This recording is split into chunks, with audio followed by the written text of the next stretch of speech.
All set up. Well, good morning, everyone.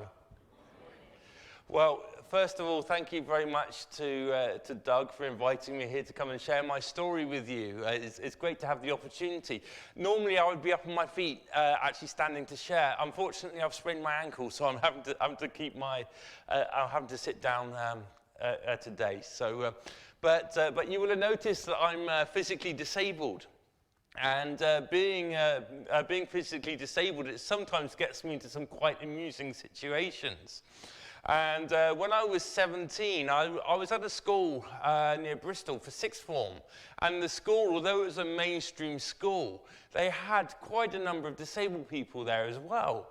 And so they had some staff there especially to help out these disabled people.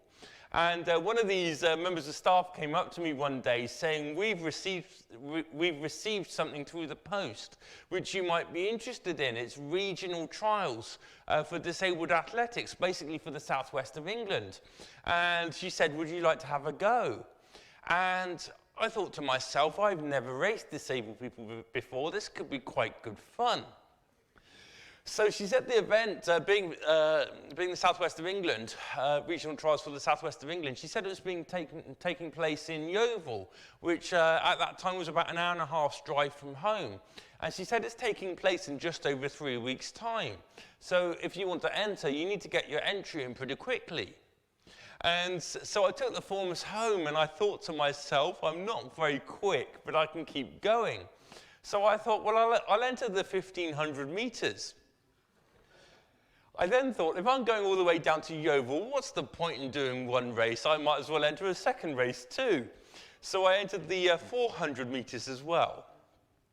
Now, at that point, you have to bear in mind that I'd never actually run 1,500 meters before.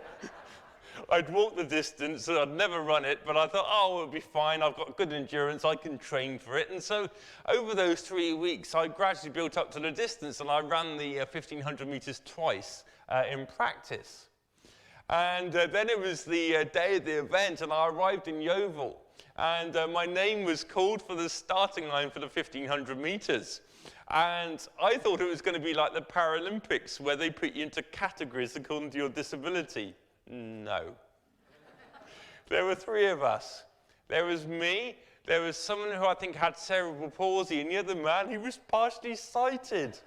He could run just like anyone else, just couldn't see so well where he was going. And I thought, this is going to go horribly wrong. Well, anyway, the race got underway, and I was soon well behind the other two, and it suddenly occurred to me, the partially sighted man, he's going to lap me. Is he going to see me? Fortunately, he ran round me. And then the cerebral palsy man lapped me, and then the partially sighted man lapped me again. And I ended up having to run the whole last lap all on my own.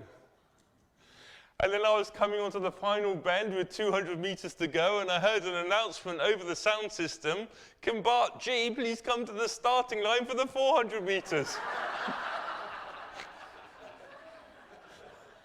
And I was thinking, I'm on my way. And do you know what was wrong with the winner of the 400 meters? He was deaf.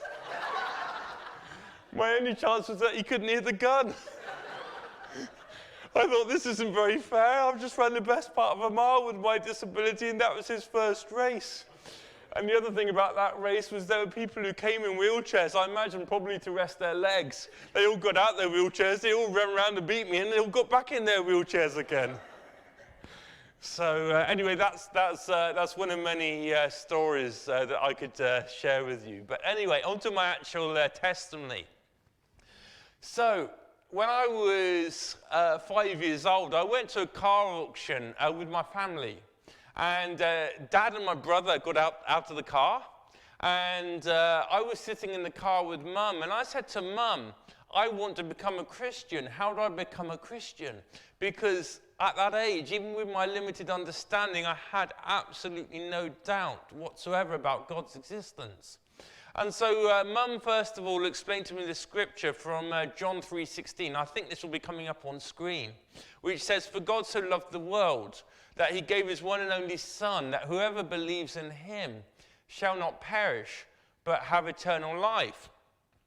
And Mum said, I need to pray and ask Jesus into my heart. And in Romans 10, verse 9 to 10, it says, if you declare with your mouth Jesus is Lord and believe in your heart that God raised him from the dead, you will be saved.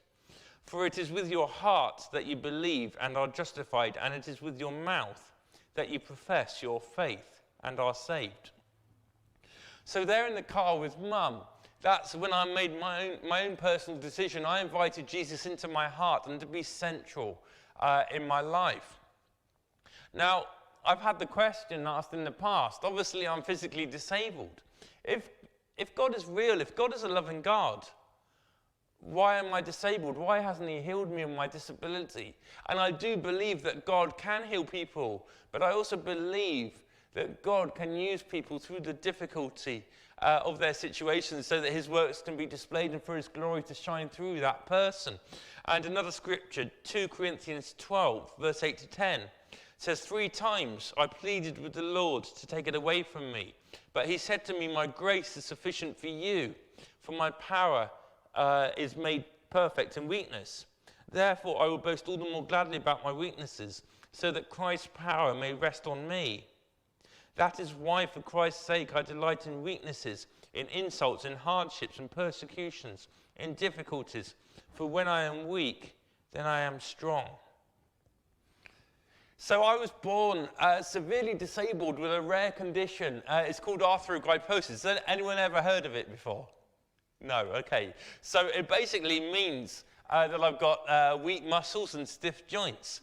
And my disability affects people in different ways. So, for example, one person with my disability might be affected in maybe just their feet or just their legs. Other people, it may affect maybe just their hands or their arms. Other people like me, it affects their whole body. And each person with my disability is uniquely affected as to how severe it is for them.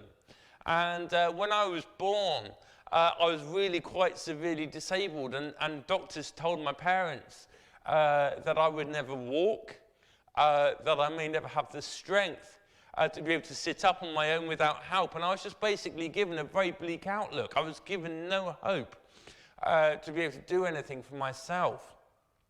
But I was brought up in a Christian family, and when I was a baby, I think probably one of the first Sundays that we went to church as a family. Obviously, I was too young to know, but our pastor prophesied to my parents, saying that little by little, that I would be able to do more and more new things that will amaze people. And he prayed for 2 things specifically. And the first thing he prayed was that one day that I would be physically able to walk down the aisle of the church, which was obviously going against what the doctors were saying.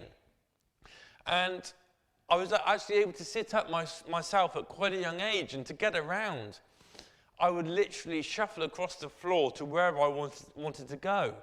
But when I was 3 years old, I used to go to physiotherapy sessions very regularly at the Bristol Children's Hospital. And there was this one session in particular, I remember it clearly to this day, because my physiotherapist propped me up against the wall and let go of me. And she said, I want to see if you can start walking.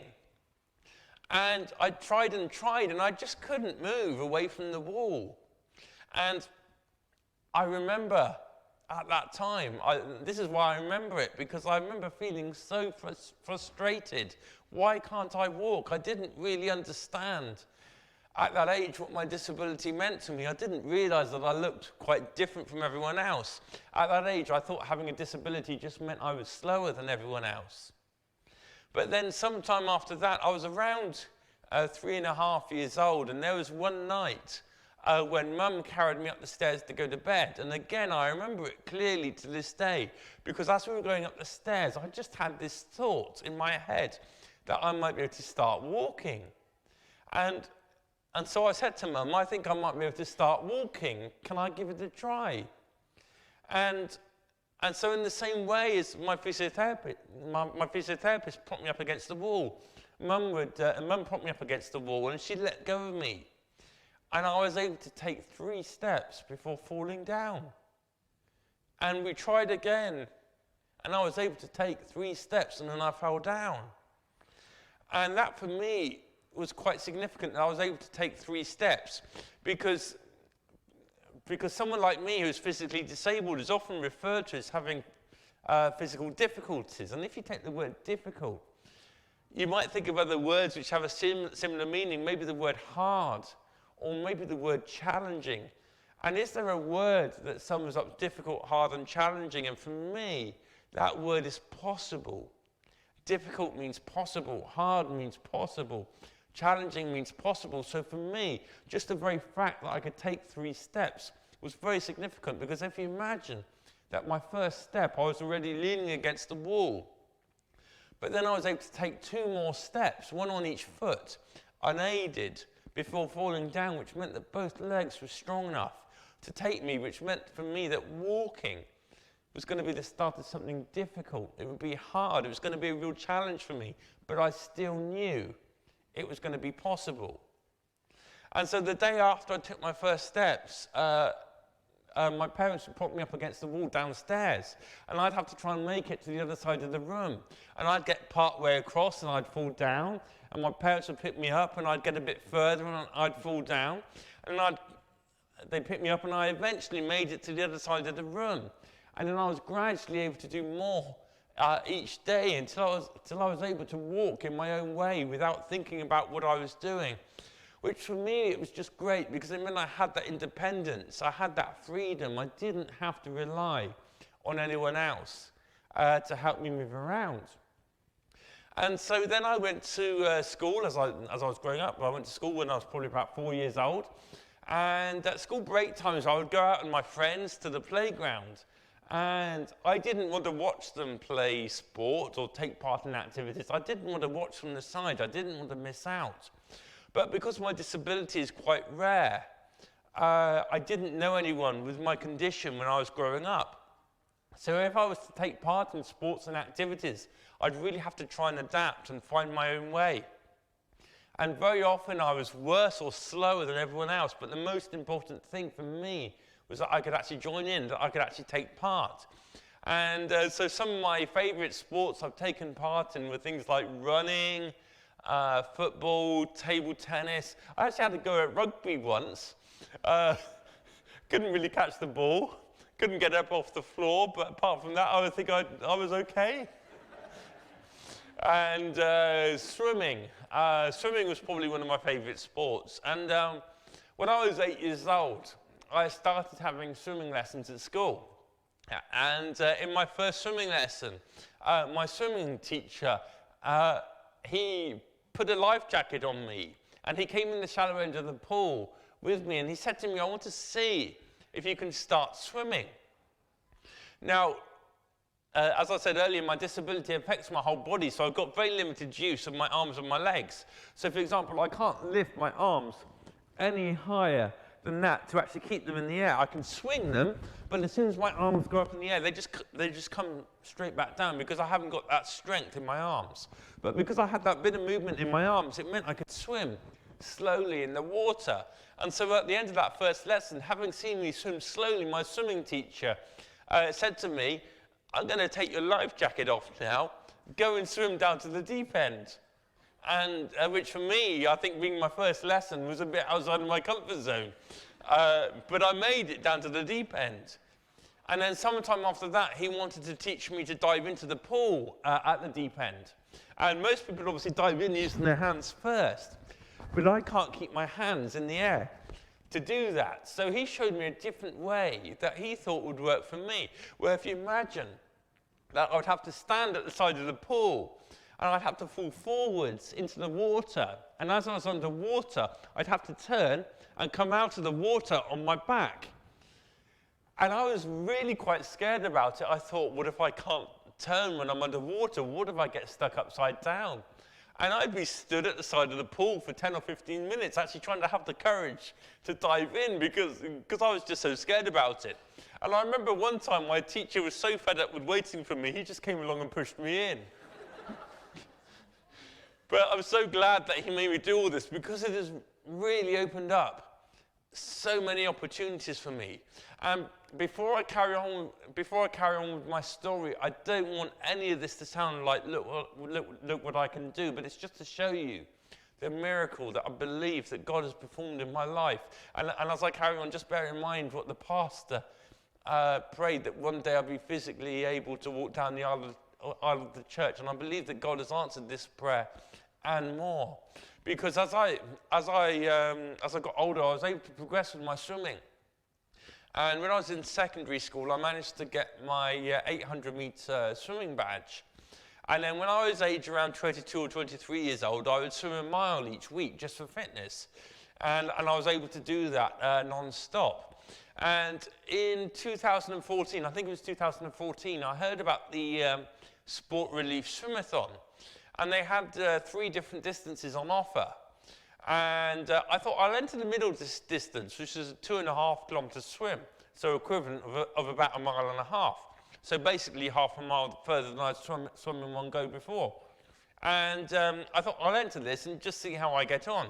And I trained for this over a couple of months. And I managed to build up to it, so I was able to complete the 2.5 kilometer swim on the day.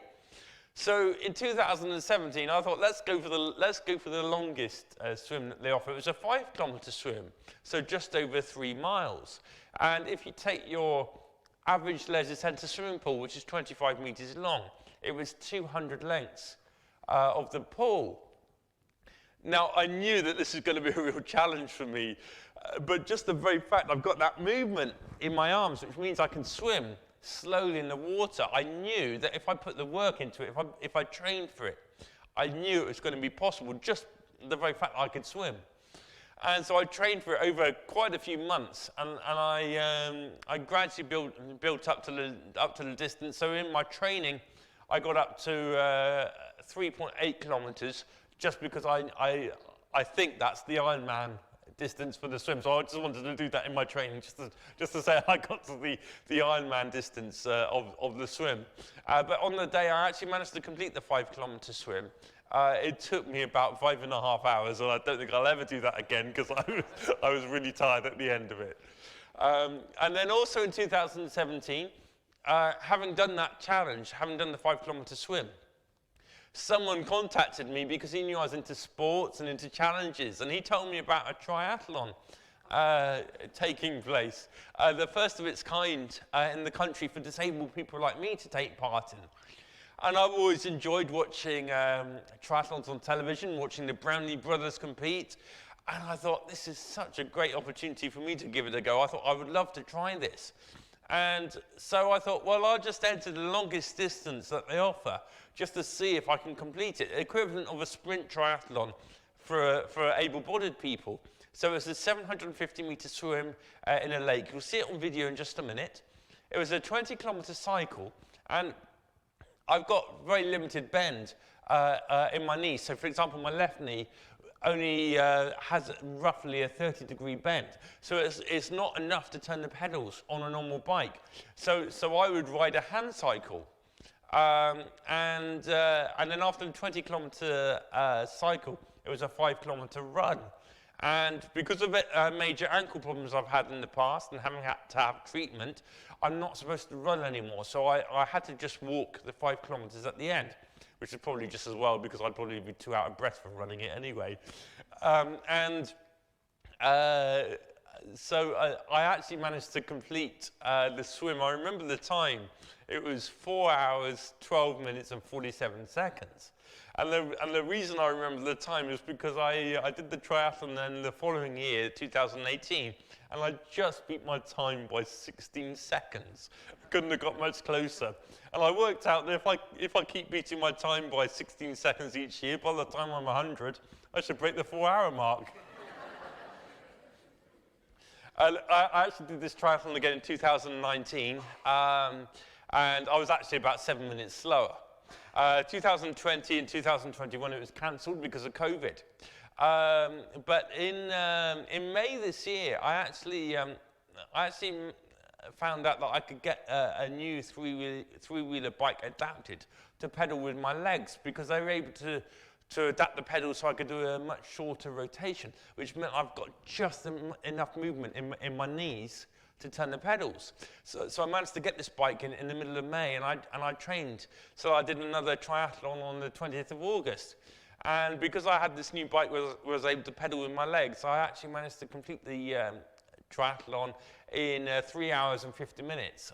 I managed to beat my time by 22 minutes. So I was actually a bit before I was 100 to actually complete to beat the 4-hour mark. But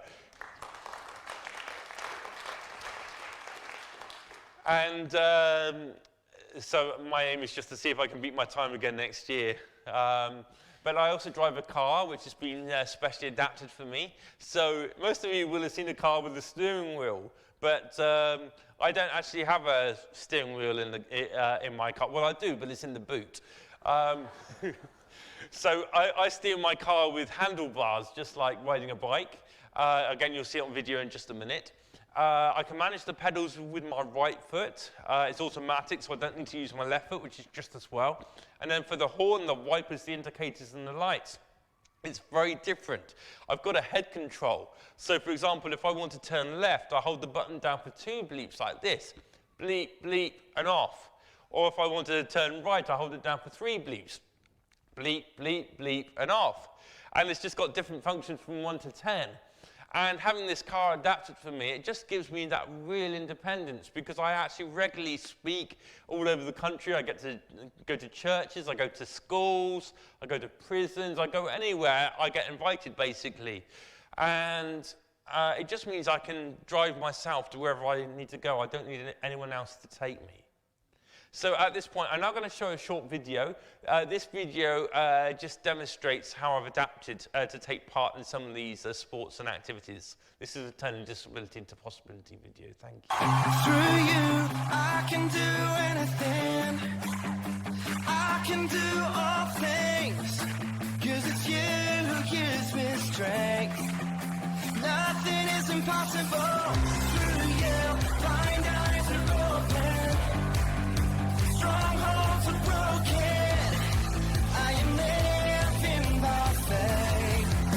Nothing is impossible.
Thank you very much. So going back very briefly to when I was a baby, the second thing that the pastor of our church prayed was that one day I'd be able to play the organ like my father. And Dad played the organ at church every week, and being able-bodied, he would use both hands and all of his fingers. And you also have to bear in mind that when I was a baby, when the doctors gave the bleak outlook to my parents, Mum asked the doctor with just that little bit of hope, because Dad plays the piano and the organ, and obviously the piano is similar to play with your hands. Mum asked if there's ever any chance of me being able to play, and the doctor said, look at my hands, as they are, or as they were when I was a baby. There's just absolutely no chance whatsoever. There was even doubt that I'd have the strength to press down the key. But when I was 5 years old, we had a piano at home, and Dad would play regularly in the evenings just for fun, just for enjoyment. And because he's a really good musician, it just really inspired me, and I thought I would love to be able to play like him. I would love to be able to play the piano. And so I asked my parents if I could start having lessons. And although they were told that there would be absolutely no chance, they could see it was something I really wanted to try. And so they thought, well, let's just set up a piano lesson and see how I get on. And so in my first piano lesson, it was a matter of did I have the strength to press down a key? And I did with my right hand, and I did with my left hand. And just the very fact that I had the strength in both hands meant that it was going to be possible for me to play the piano. And so I then had to work with my piano teacher. We carried on having lessons, and I had to work with my teacher to see how I'd be able to progress and work out which fingers I'd be able to use. And I still can't use all my fingers now when I play because they're very weak. So I've really had to try and adapt and find my own sort of style of playing, I suppose. But as I grew up, I was gradually able to progress on the piano. And when I was 11, I managed to get my grade 5 piano. And then I went to a secondary school where the new teacher couldn't take me on because there was no space to have me. So basically, I think I taught myself for a few years. I learned to play by ear, and Dad probably showed me some things. And then while I was at sixth form, I did Music A level. And then when I was 19 years old, I went to Nexus, which is a Christian music college in Coventry. And I think that's really where I sort of progressed as a musician. And right from a very young age, I really wanted to try and get to a standard where I could play in church without my playing being a distraction. And what I mean by that is because of my limited fingering and I suppose my poor fingering, I would have the tendency when I was young to hit down quite a few wrong notes as well as the notes I intended to play. But anyway, I actually play regularly at church. And also another prayer that's been answered about, I think I was probably about 19 or 20 years old at the time. Someone prayed that that one day I would play to thousands of people. And that actually happened at the bank holiday weekend in August. I got invited to play at, I don't know if any of you have heard, David's Tent. But it's a worship, 72-hour worship event, and I played there. There were about sort of 4,000 or 5,000 people there. So again, that's another prayer that's just been answered, recently. But during the lockdowns, because I had lots of time at home, I would put a lot of music together. On my keyboard, and so basically I'd play lots of different sounds into my keyboard. Okay, it's keyboard sounds, so it's not quite like the real instruments, but I would actually sort of record drums actually by physically playing the keys. I'd record the bass guitar and so on, so that I could play the piano along with the backing that I put together. So I'm now going to show another video which just demonstrates how I've adapted to play the piano with my disability. And I don't know if any of you will know the song, but it's called Is He Worthy? Thank you.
Thank you very much, everyone. So if anyone wants to watch those videos again at home, you can see them on YouTube. If you just type my name, Bart, and Gee, which is G-E-E, you'll find lots of those videos on YouTube. So I'd like to hand back now to Doug. Thank you, everyone.